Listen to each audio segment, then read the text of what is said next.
Apresentamos Através da Bíblia, o programa que leva você ao estudo sistemático e detalhado do livro dos livros, a Palavra de Deus.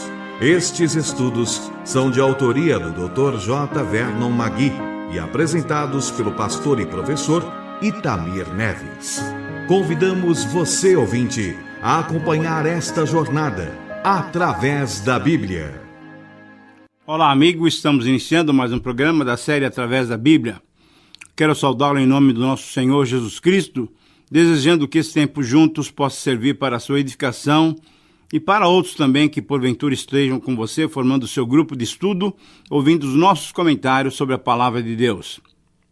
Quero registrar logo no início do programa uma carta que recebemos de um querido ouvinte da cidade de Mucugê, no estado da Bahia. Esse irmão nos dirige as seguintes palavras: sou grato a Deus e sou ouvinte do Através da Bíblia e estou encorajado a acompanhar de Gênesis a Apocalipse essa nova série que está sendo iniciada. Sinto que serei edificado e servirá para me abrir os olhos espirituais para compreender melhor a Palavra de Deus.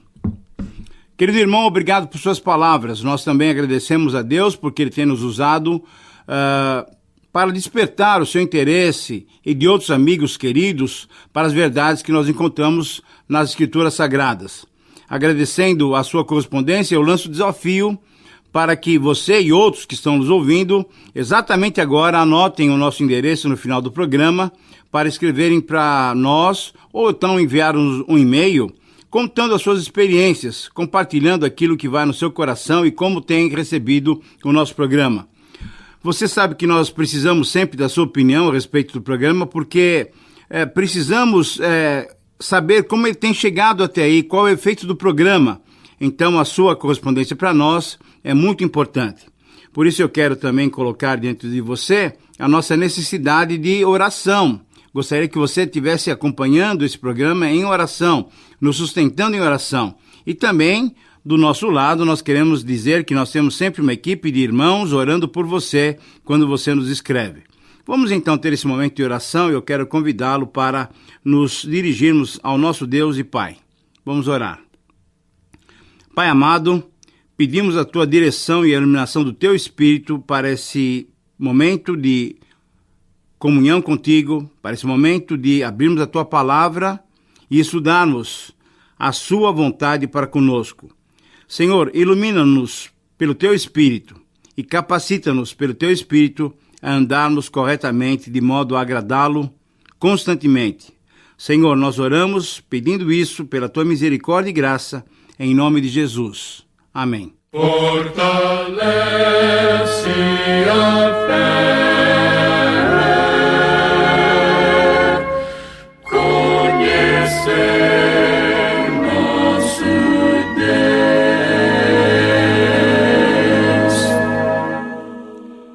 Querido amigo, temos diante de nós todo o conteúdo do capítulo 28 do livro do Êxodo.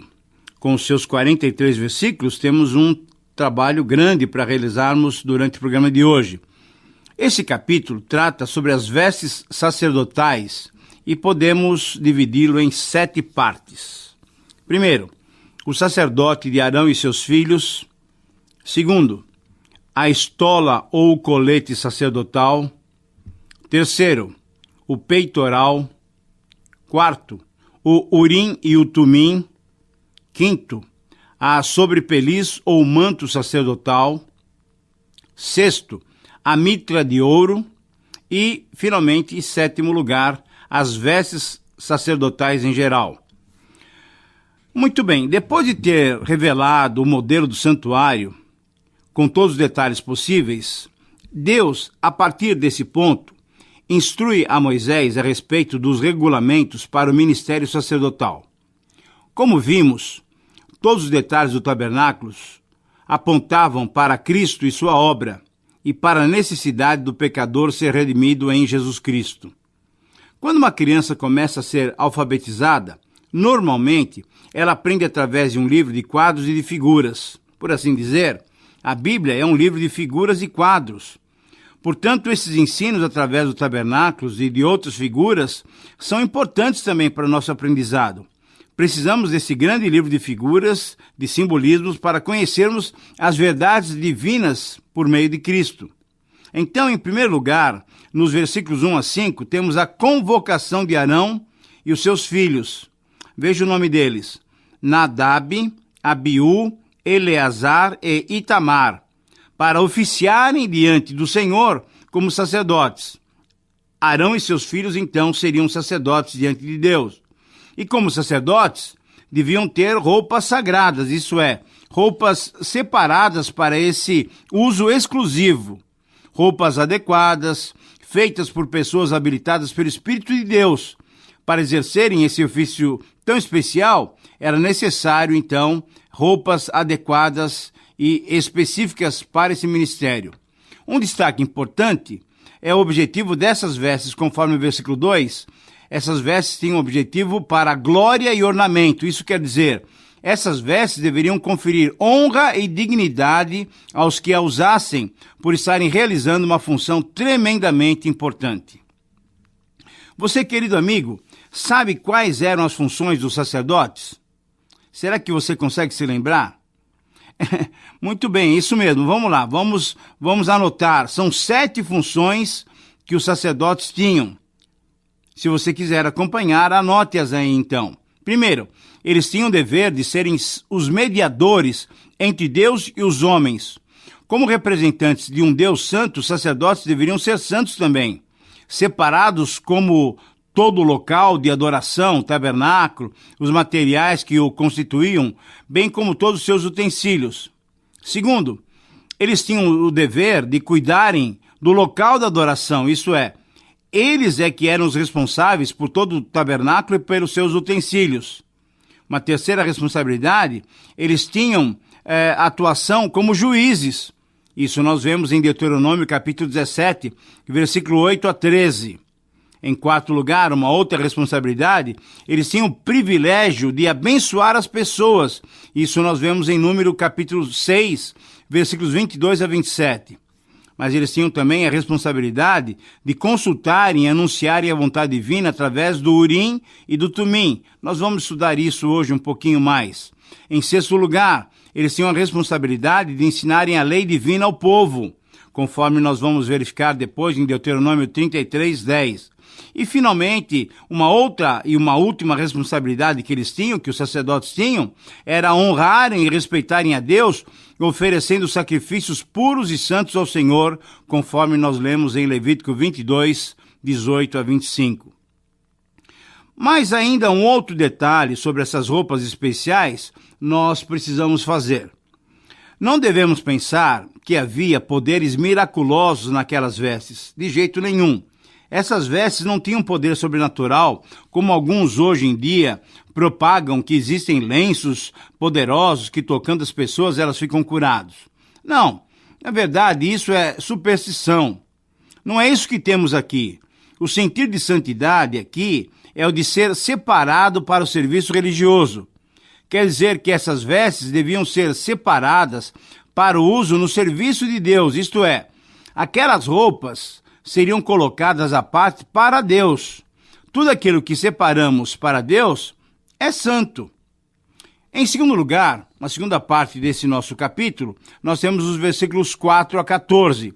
Nós temos primeiramente a relação das 7 peças que deveriam ser confeccionadas, bem como o material a ser usado para a fabricação dessas peças.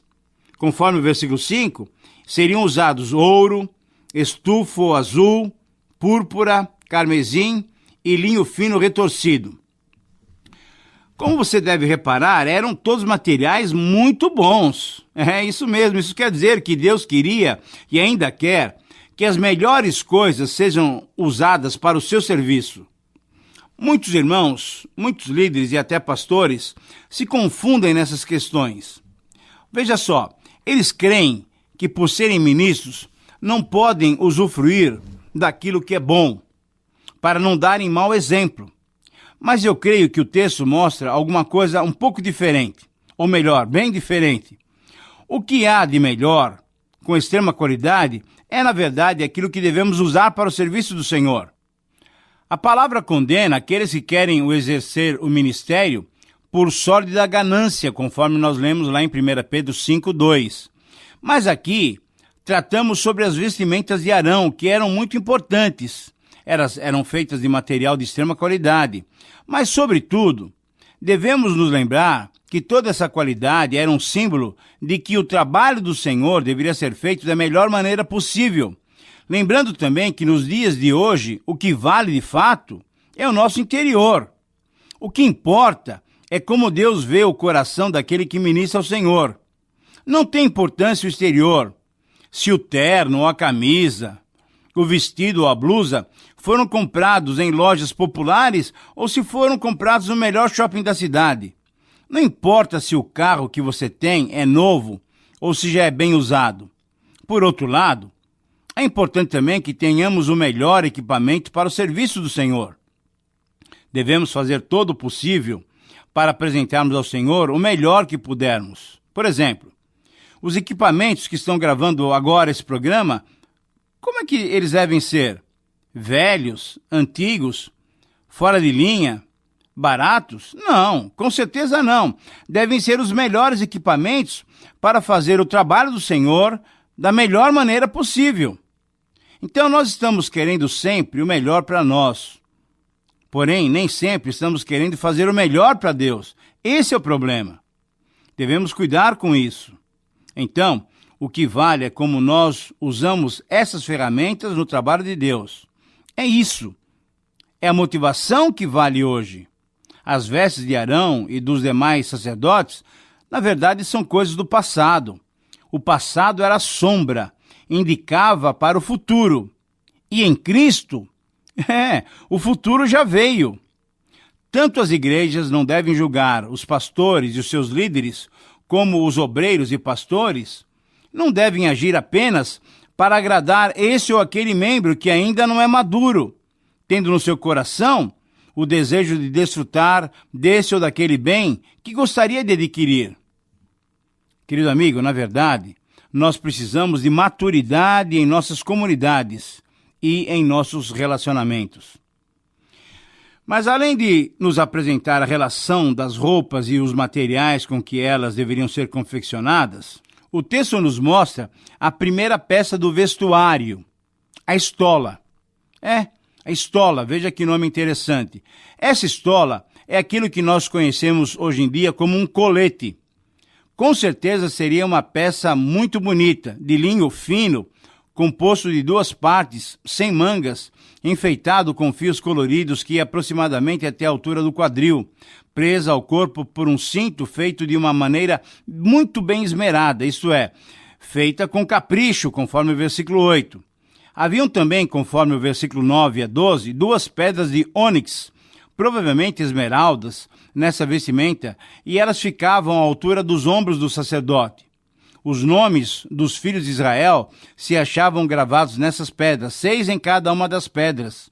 Essas pedras com os nomes gravados serviriam para a memória diante do Senhor, significando que o sumo sacerdote representava todo Israel quando ministrava no tabernáculo.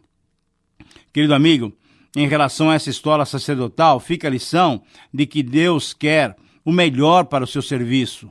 Quando prestamos o nosso culto a Ele, que possamos fazer o melhor para o nosso Deus em reconhecimento de quem Ele é.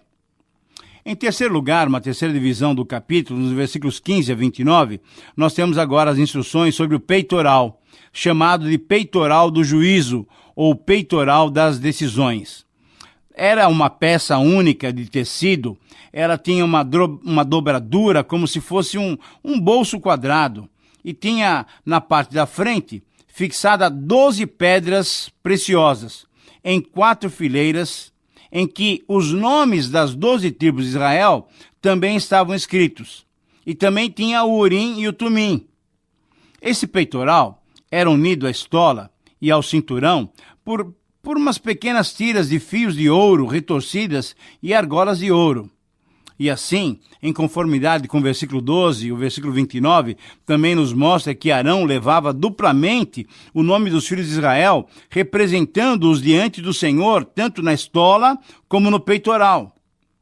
Agora, você percebe como o Senhor tinha cuidado do seu povo, fazendo com que cada uma das tribos fosse representada diante dele? O cuidado do Senhor pelo seu povo é completo, abrange todos os detalhes. Mas você talvez, com certeza, talvez você esteja pensando o seguinte: isso acontecia lá no passado, até pela necessidade do povo que estava se organizando em nação, mas conosco é diferente.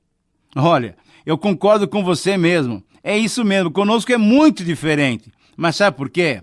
Porque assim como Arão levava duplamente todas as tribos diante do Senhor, hoje é diferente. Hoje temos também esse ministério em nosso favor, mas com uma tremenda diferença. Lá, quem levava o povo diante do Senhor era Arão e outros sacerdotes humanos. Mas hoje, sabe o que acontece? Quem nos leva diante do Senhor não são sacerdotes humanos. Conforme Paulo nos diz lá em Romanos capítulo 8, quem nos leva diante do nosso Pai é o Espírito Santo e o Senhor Jesus, conforme lemos em Romanos 8, 26 e 8, 34. Você percebe que grande diferença, que grande é a nossa vantagem por pertencermos à nova aliança? Hoje, quem ministra diante do Pai em nosso favor é o Espírito Santo e o Senhor Jesus Cristo. Mas vamos prosseguir, o texto está nos chamando para meditarmos nele. Em quarto lugar, então, agora, conforme o versículo 30, temos o Urim e o Tumim. Isto é, literalmente em hebraico, essa expressão significava as maldições e as perfeições. As primeiras letras em hebraico dessas duas palavras indicavam a primeira e a última letra do alfabeto hebraico, Aleph e Tal.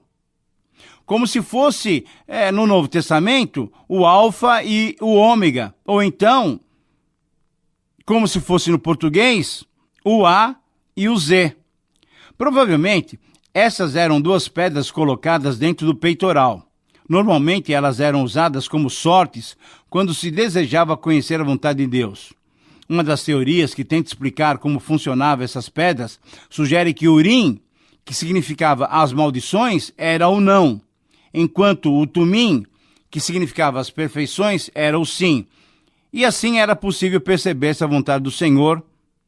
Porém, há um detalhe muito interessante no livro de Provérbios, capítulo 16, versículo 33, que nos mostra que a sorte pode ser lançada, mas toda decisão vem de Deus. Em quinto lugar, conforme os versículos 31 a 35, encontramos a sobrepeliz, ou o manto sacerdotal, uma peça usada debaixo do colete ou da estola sacerdotal. Era uma única peça, uma túnica de cor azul arroxeada, usada debaixo da estola. Normalmente chegava até a altura dos joelhos e tinha pequenas campainhas de ouro costuradas na bainha. Quando o sumo sacerdote estava ministrando ao Senhor no interior do Santo dos Santos, naquele único dia do ano, no dia especial do perdão, onde ficava longe dos olhos dos demais sacerdotes e dos adoradores, o som das campainhas serviam para indicar se ele ainda estava vivo ou não. Conforme a tradição, uma ponta de corda era amarrada ao tornozelo do sumo sacerdote, enquanto que a outra ponta da corda ficava do lado de fora do tabernáculo. Se as campainhas não fossem mais ouvidas, poderia-se pensar que ele tivesse morrido. Então, para que fosse tirado de dentro do Santo dos Santos, essa corda era puxada, tirando-se do lugar santíssimo o corpo inerte do sumo sacerdote, que fora fulminado pela presença santa da glória de Deus. É impressionante, querido amigo, como a santidade de Deus não pode pactuar com a pecaminosidade humana. E assim, como o homem não purificado poderia ser destruído pela santidade do Senhor, nós também não somos recebidos por Deus. Não somos aceitos pelo Senhor enquanto não nos humilharmos diante dos nossos opositores, enquanto não acertarmos os nossos relacionamentos, para depois sim virmos e cultuarmos, oferecermos as nossas ofertas ou o nosso culto ao Senhor. Uma pergunta: como é que você tem se apresentado diante do Senhor? Puro? Santo, corretamente justificado no Senhor Jesus Cristo? Querido amigo, só pelo precioso sangue de Jesus é que podemos chegar diante do Senhor. Jesus, para nós, é exatamente o acesso que necessitamos para prestar um culto de gratidão e benefício vindo da parte de Deus. Mas vamos seguir, o texto ainda nos leva agora, em sexto lugar, nos versículos 36 a 38. E aqui nós encontramos as orientações sobre a confecção da mitra de ouro. Essa mitra era como um turbante, uma tiara. Às vezes ela era chamada também de coroa, conforme nós vamos verificar em 29, versículo 6 e em 39, versículo 30. Nessa mitra, nesse turbante, ficava uma lâmina de ouro com a seguinte inscrição: Santidade ao Senhor, ou Santo ao Senhor. O significado era muito profundo. Mostrava Arão como representante religioso de Israel diante do Senhor, alguém separado para aquela tarefa. A santidade cerimonial, mas sobretudo oficial, do sumo sacerdote é que o capacitava a apresentar as ofertas imperfeitas, tornando-as aceitáveis diante do Senhor. A carta de Paulo aos Efésios, no capítulo 6, nos diz que devemos usar o capacete da salvação. Isso nos fala a respeito do nosso testemunho. O crente é também uma pessoa separada do mundo para Deus. Muitas vezes na Bíblia encontramos referências aos crentes, aos salvos em Cristo, como sendo santos. Nós vamos encontrar muitas vezes a palavra santo para aqueles que já têm Jesus Cristo como Senhor e Salvador de suas vidas. Isso não quer dizer que aquela pessoa já tenha alcançado um nível espiritual onde não haja mais possibilidade de pecar. Não, mas trata-se de uma pessoa separada por Deus para o seu serviço e para a sua glória. Portanto, o nosso proceder deve ser coerente com aquilo que professamos. Você pode dizer, com sinceridade, que tem sido santo o seu procedimento? Isto é, o seu procedimento tem se destacado dos outros que convivem com você e ainda não são cristãos? Veja bem, eu não estou falando de não pecar, mas estou chamando a sua atenção para o fato de ser necessário termos uma maneira diferente de agirmos ao levarmos o nome de cristãos. Bom, estamos chegando quase ao final do programa e também ao final do capítulo. E assim, em sétimo lugar, nos versículos 39 a 43, encontramos as orientações sobre as vestes sacerdotais de uma maneira geral. Nesses versículos finais do capítulo, encontramos as outras vestes sacerdotais mencionadas rapidamente e de um modo assim bem geral.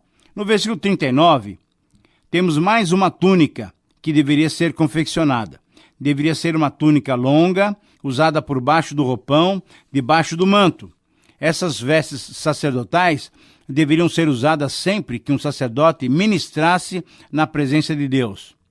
Enquanto o destaque ficava com o sumo sacerdote, com as suas vestes e ornamentos mais bonitos e simbólicos, os demais sacerdotes, eles também deveriam ter vestes especiais, mas elas não eram tão bonitas, tão simbólicas quanto as do sumo sacerdote.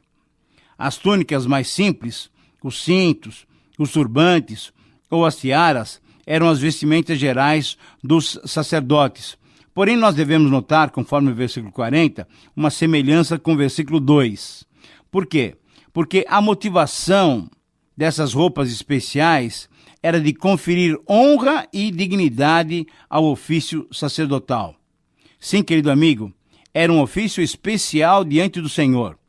Ainda sobre essas vestes comuns a todos os sacerdotes, devemos mencionar os últimos versículos desse capítulo, isto é, os versículos 42 e 43, que fazem referência àqueles calções de linho que já tínhamos visto em 20 e 26. Muito bem, são vários detalhes que nós estamos aprendendo, estamos vendo com relação a essas vestes tão especiais para esse serviço tão especial também de ministração diante do Senhor. Querido amigo, na verdade, em cada um desses detalhes, nós vemos a orientação do Senhor para que o culto oferecido a Ele fosse um culto puro e sem impedimentos. Vimos a preocupação com as vestes dos sacerdotes, que eram homens separados para o serviço do Senhor. Sabemos que essas vestes mostravam a necessidade que o sacerdote tinha de revestido de santidade e servir ao Senhor. E hoje? Hoje todos os cristãos são sacerdotes. Deus nos chama, prezado amigo, para uma vida de santidade. Sem a santidade ninguém verá o Senhor. Jesus é o nosso sumo sacerdote que pode nos perdoar e nos trazer a santidade por meio do seu Santo Espírito. Bem, chegamos ao final de mais um programa. Eu sou grato a Deus pela oportunidade de compartilhar com você essas verdades tão preciosas que Ele tem nos ensinado. Obrigado também por sua companhia. Anote o nosso endereço e escreva-nos. Minha oração é que Deus o abençoe ricamente. Terminamos mais uma apresentação do programa Através da Bíblia. Esperamos que você nos escreva, dando a sua opinião sobre o que ouviu. O nosso endereço é Caixa Postal 18.300, CEP 046-26970, São Paulo, capital. Ou pelo e-mail atravesdabiblia@transmundial.com.br. Este programa foi produzido nos estúdios da Transmundial.